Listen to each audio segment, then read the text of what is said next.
Hi, welcome. Hope Zvara here. I'd like to take you through a great easy posture called Functional Warrior 1. Now we're used to Warrior 1 with the back foot externally rotated.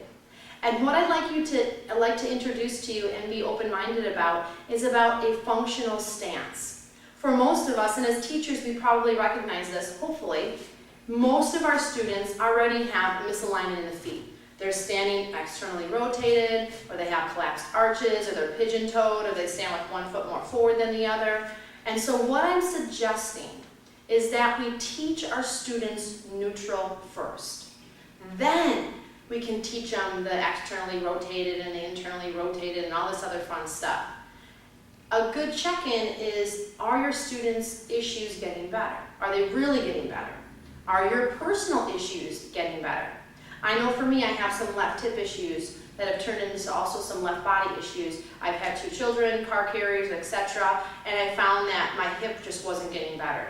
As I started working with what I like to call Functional Warrior 1, I noticed that the tightness in my left calf and my left hip, oblique, so on, was actually alleviating with just a couple of movements. So I'd like to introduce that to you today. At the length of your mat, feet are going to be parallel. I'd like you to step back with your left foot. And as you step back with your left foot from Tadasana Mountain Pose, a relaxed state, if you don't overthink it and look back at your foot, most of us are going to be externally rotated on the foot, which is telling us that our outer hip and thigh, even our outer ankle, is restricted, short, or tight, or all of the above. So I want you to think about doing this on 2 little 2x2s. I'm going to pivot my back heel and toes directly forward, but the foot is flat. My front toes and heel are directly forward, but the foot is flat. So this alone, your students may find, wow, this is a big balance. Some people go too wide in the stride, and I want you to make sure that you're at a modest stride. Now square off the hips and try to activate pelvic floor and front belly, so the low back feels long. I see way too often, and even in some well-known videos, this as Warrior 1. Now I want to ask you, do you have any intention on walking around like this during the day? So what I want you to start to think about is your yoga practice really helping you have a more functional, apt body and lifestyle? Back to Functional Warrior 1. Squaring off the hips, pelvic floor and front belly are strong, torso is square with the front corners of the mat. Now exhale, bend the front knee, and your prerequisite is you have to be able to keep the back heel down. Back thigh presses into its hamstring, belly draws in towards the length of the spine. We're not just sucking in, we're firming and lifting.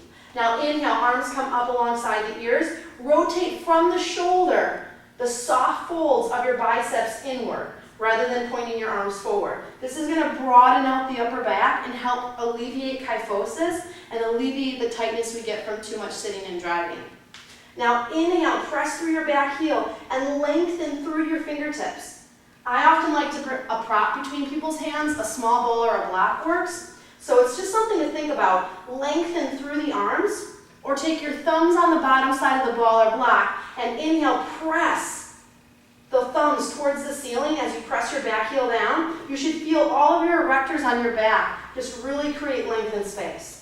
Relax the shoulders and breathe.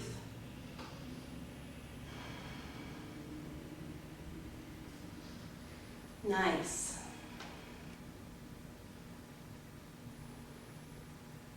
Next is the calf stretch. Staying in Functional Warrior, I'm just going to shorten my stride slightly. This is my tighter side.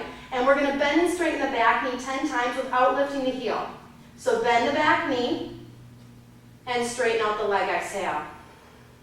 Bend the back knee and straighten out the leg, exhale. Continue with this movement. What you might find is that you feel a little tension around the knee.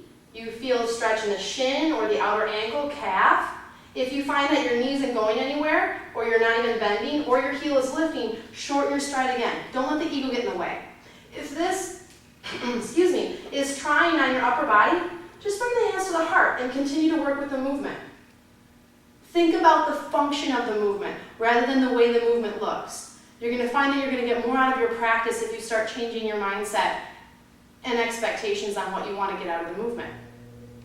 3 more. Keep the hips square. So bend, inhale, And exhale, straighten, belly is strong. So when you're bending, you're not dropping the belly. Last one, bend and straighten. Inhale, step forward. Great job. Let's step back with the other foot. Try not to overthink it, just casually step back. My right foot doesn't turn out nearly as much as my left foot does. My left hip has a little bit more of issue. I'm going to turn my back toes forward and make sure my feet are hips distance. Now, if you feel like, wow, this is just a piece of cake, ever slightly internally rotate the back foot. You're just going to take the foot to another dimension and another foot pattern, which may be more appropriate for you personally, not necessarily your entire class. All right, square off the hips, go through again the pelvic floor, front belly, and if you're not familiar with these activation points, visit some of my other YouTube clips and also visit my blog. I have some great write-ups on how to activate this core area, this vital area of the body. All right, bend the front knee. Adjust your stride so you feel like your body weight is even. You're not stumbling over the front knee, and you're also not quivering in the back leg. Lengthen, press quadricep into hamstring, but square off the hips.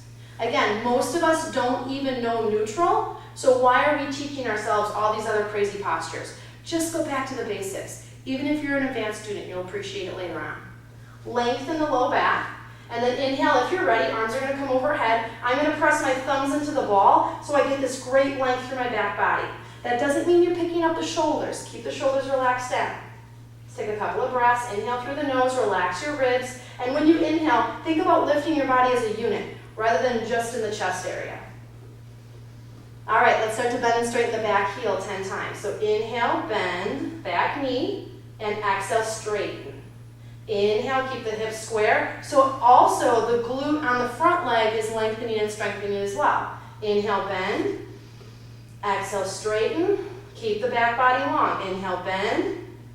And exhale, straighten. If you want a little bit more of a challenge, pivot your torso about 45 degrees forward. Inhale, bend.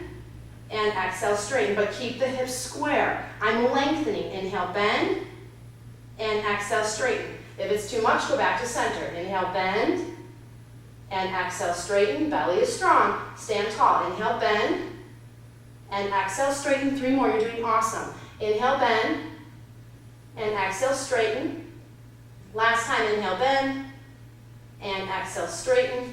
Inhale, step forward, and exhale. Great job.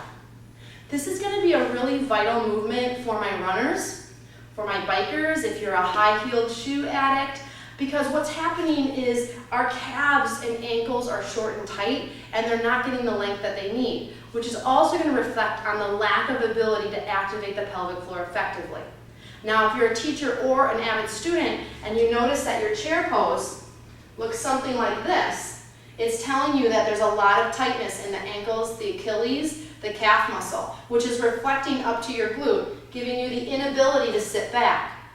That static calf stretch, so we are in functional warrior and then we are working dynamically with the back knee, is going to help alleviate those issues. So if you feel like as a teacher you've done everything you can do and you can't seem to get your students to look right in chair pose, try this great exercise. From my heart to yours, from my soul to yours, please, please, please share this information with all those you love. Namaste.